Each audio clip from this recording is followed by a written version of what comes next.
Olá, meu nome é Manuel Gibson. Bem-vindo a este vídeo sobre casamento de impedâncias, circuitos na topologia em π passa baixa, parte 1 de 2. Aproveite, deixe o seu like e ajude a divulgar o conhecimento em nosso próprio idioma. Obrigado. Quais os assuntos que nós veremos nas partes 1 e 2? O circuito de casamento de impedâncias passa baixa em π, parâmetros de projeto, nesse vídeo. No próximo vídeo veremos sequência de projeto, exemplos de projeto com análise do circuito e algumas considerações sobre a topologia estudada. Vamos começar com o circuito de casamento de impedâncias passa baixa em π. Já sabemos projetar estruturas de casamento em L, passa baixa e passa alta. Qual a razão para utilizarmos outros tipos de topologias? Resposta é: as estruturas em π, que veremos a seguir, permitem um melhor controle da largura de banda do circuito, bem como podem operar com maiores tensões de saída. Como ligar uma estrutura em π? Afinal,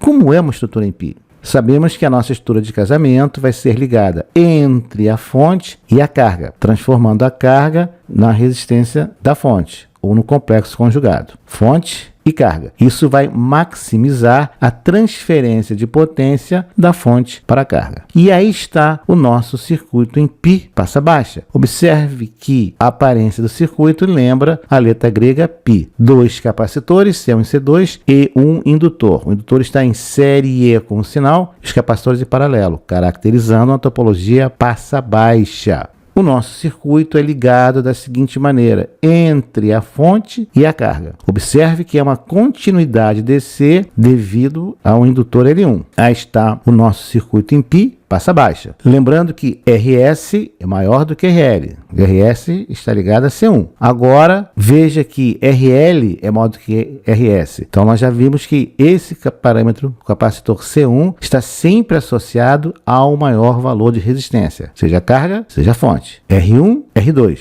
R1 é maior do que R2. O resistor associado a C1 é o mais elevado. Se agora nós invertemos, R1 é menor do que R2. Então, aí está o nosso capacitor associado. R2 associado a C2.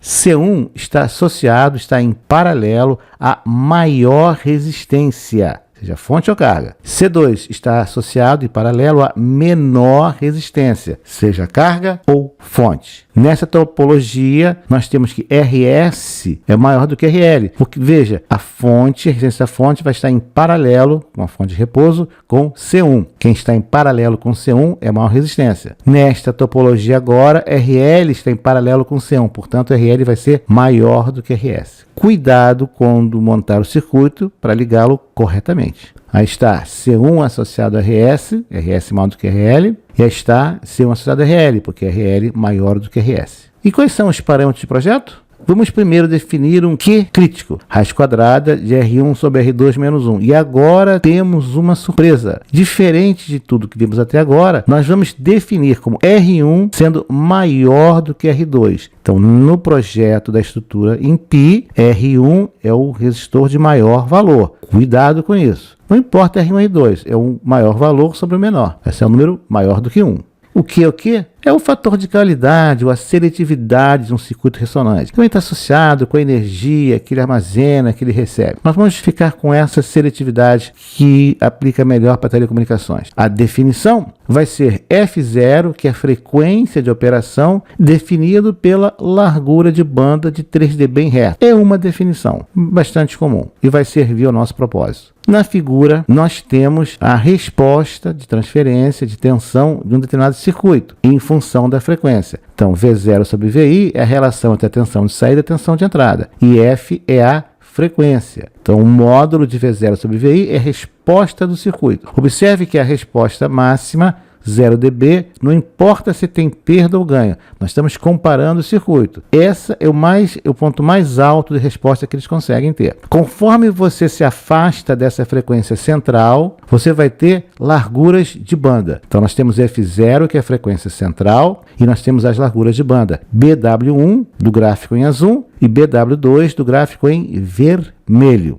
Observe os 4 pontos. Eles caracterizam a largura de banda de 3 dB. Quando a nossa função de transferência cai de 3 dB, a nossa potência cai à metade, a tensão de saída é 70% do valor inicial ou de entrada. Nesse caso, eu tenho a largura de banda BW1, que é mais estreita do que BW2, em vermelho. Então, a largura de banda em azul, do gráfico em azul, da resposta em azul, é menor do que em vermelho. Esses são os pontos de 3 dB ou de meia potência. E eles vão definir as larguras de banda que nós estamos trabalhando. Quando nós temos um circuito com Q elevado, nós temos que a largura de banda é menor, BW1 menor do que PW2. Então temos uma maior seletividade. Você rejeita os sinais abaixo e acima da frequência central. Quando nós temos os pontos de meia potência mais afastados, temos uma maior largura de banda, BW2. Nesse caso, temos uma resposta de baixo Q, baixa seletividade. É como se o canal fosse mais largo. Isso é bom ou ruim? O que você acha? Quando o Q é elevado, a banda é estreita, maior seletividade, você vai pegar só a mesma frequência, o canal desejado, menor banda de operação, então menor potência do sinal recebido, densidade de potência em relação à largura de faixa, menor potência de ruído. Lembra KTB? Nós temos um vídeo falando só sobre isso. Quanto menor a largura de banda do canal, menor o ruído. E também, lamentavelmente, menor a taxa de dados. Q, F0 sobre BW. Quando um Q baixo de baixo valor, aquela curva vermelha, a maior largura de banda, menor seletividade, você recebe sinais mais abaixo, mais acima da frequência central. Temos, portanto, uma maior banda de operação, maior potência de sinal, maior ruído, porque o ruído é proporcional à largura de banda do canal. Em compensação, uma maior taxa de dados. Em princípio, lembrando da definição, o fator de qualidade Q é dado pela frequência central dividido pela largura de banda. Em algumas aplicações de telecomunicações, nós queremos circuitos de elevadíssimo Q, alta rejeição, alta seletividade. Outras situações, queremos circuitos de baixíssimo Q, grande largura de banda. O que é o Q crítico do circuito em π? Ele vai ser definido como a raiz quadrada de R1 sobre R2 menos 1. Escolha o Q do circuito no projeto acima desse Q mínimo, desse Q crítico. Lembrando que R1 maior do que R2, você não pode ter um Q negativo, Q maior do que zero.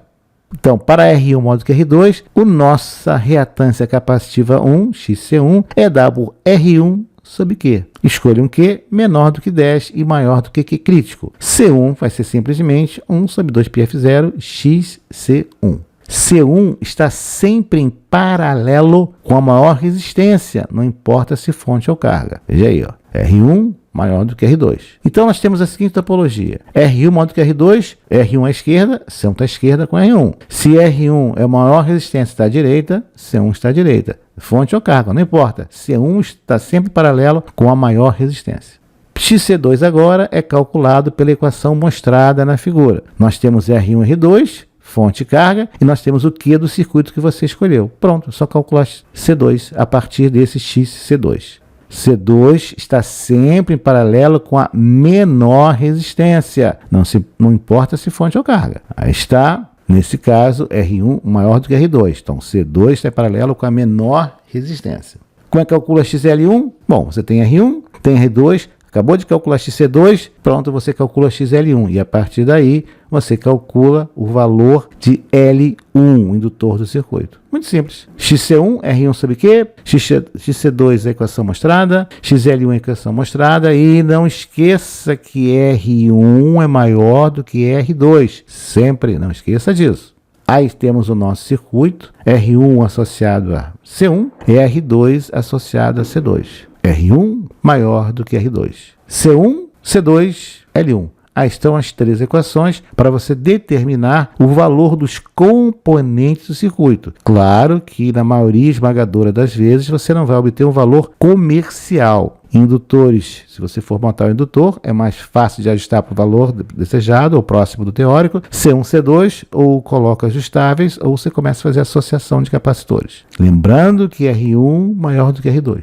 Vejamos agora algumas considerações sobre o que nós falamos até aqui. A estrutura em π ela permite a escolha do parâmetro Q e utiliza um componente a mais do que a estrutura em L. Então, tem um custo maior, é um componente a mais. A mudança de impedância é realizada em 2 estágios. Eu proponho que você dê uma estudada. Aqui na internet você acha sobre como se analisa a estrutura em π. E se você é realmente curioso, dê uma olhada em como projetar a estrutura de casamento usando a carta de Schmidt. É extremamente interessante. Já vimos análise de projeto, estrutura de casamento de impedância em L e em π agora. Para a nossa mala de ferramentas de projeto, estrutura de casamento, está faltando a topologia em T, que nós veremos em próximo vídeo. O que nós vamos ver no próximo vídeo? Um roteiro de projeto de estruturas de casamento de impedância em π passa baixa. Como é que você faz o roteiro de projeto? Como projeta uma estrutura em π para valores de R1, R2 e Q. Observe que agora tem mais um parâmetro, o Q do circuito. Um procedimento de análise para você ver se o circuito está correto, para você poder analisar se você